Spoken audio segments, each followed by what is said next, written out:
За тэгэнгүүтээ одоо профайл руугаа ороод зурган дээр дараад тохиргоо ба нууцлалыг дараад тохиргоон дээр дарна. Одоо бүртгэлийн төв гэж юм тий. Тэгэхээр за бүртгэлийн төвд ингээд зүүн талд гарч ирж байгаа бүртгэлийн төвд илүү их зэрэг гарлаа.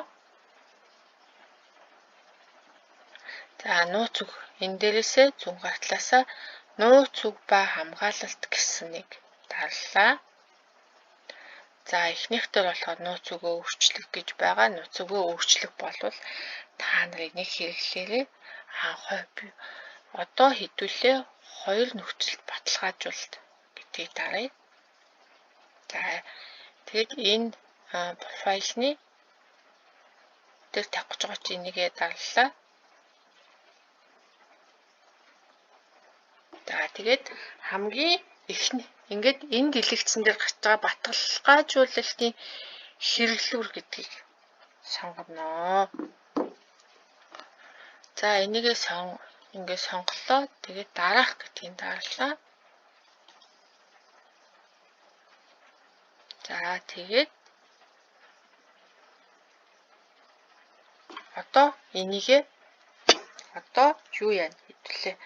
Гар утсан дээрээ Google Authenticator гэдгийг татаж авна. За энэ Google Authenticator гэдэг энэ програмыг iPhone дээр ч болно, Android дээр ч хамаагүй татаад авчих. За татаад авлаа. Тэгэнгүүтээ ингээд миний бол маш олон юмнууд болохоор энэ аппликейшн дээр байж идэг. За тэгээд ирсэн QR код энэ текстийг бол скриншот хийгээд хадгалаад аваарай. За хадгалж аваад болсныхаа дараа хэвлээд ямарваа нэгэн сейф юм найдвартай газар хадгалаарай. Техник технологи хөгжсөн үед утсаа алдах юм уу ямарваа нэгэн байдлаар Google application руу орч чадахгүй болсон нөхцөлд энэ QR кодоор эргэж сэргийдэг байгаа. Хэрвээ QR код алдчих юм бол дараа нь Facebook руу хэзээ ч орч чадахгүй болно гэсэн үг гээ. Альсэл Google Drive дээр скриншотоор хэлбэрээр нь хадгалаарай. За одоо компьютер дээрээ нөгөө нэг QR кодыг гаргаад авсан юм чи одоо бид нар гар утсан дээрээ аппликейшнээ татаж авах ёстой. За iPhone, Android аль нь ч болно. iPhone дээр бол application store руу ороод, Android дээр бол Play Store руу ороод дээдлийн хайх хэсэг дээр Google Authenticator гэж бичиж өгнө. За энэ хамгийн дээдлийнх байна тий. Хамгийн дээдлийнхээ дарлаа. За хамгийн эхэлж гарч байгаа энэ аппликейшн бол Google Authenticator гэсэн ашиг. Юу вэ? За ингээд татагтаад авангуут нь онголголоо.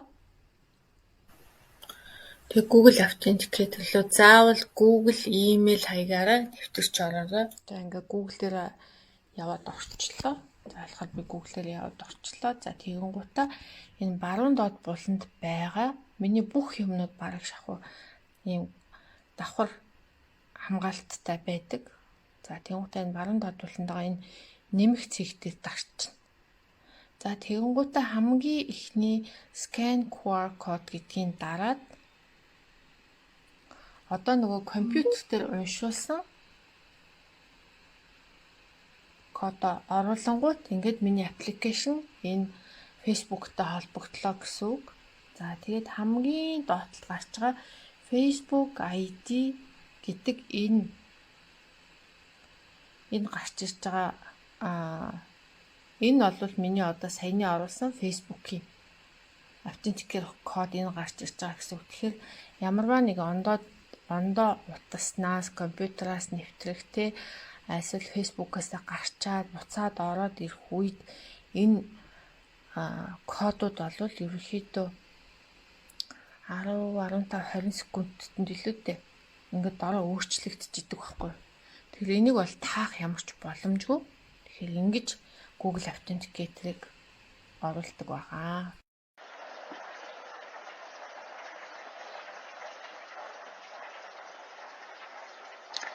За одоо ингээд бүгдээрээ юу яатсан? Гар утаснасаа гар утсан дээр аппликейшнээ суулгаад QR код уншуулад гар утснаа Google Authenticator application дээр өөрөө Facebook-ыг нэмсэн. За одоо дараах гэдгийг дарна. За тэгэнгუутаа одоо нөгөө нэг хамгийн доотлолт гарч ирсэн. За одоо дараах гэдгийг дарсны дараа хамгийн доотлолт гарч ирсэн. Яг одоо байгаа кодыг оруулна. 607 135 гэдэг кодыг оруулаад дараах гэдгийг дарангуйц. За одоо ингэж болсон гэдэг дээр дарахаар одоо хоёр нөхцөлтөө хамгаалтын арга хэмжээ маань идэвхжсэн гэсэн үг гээ.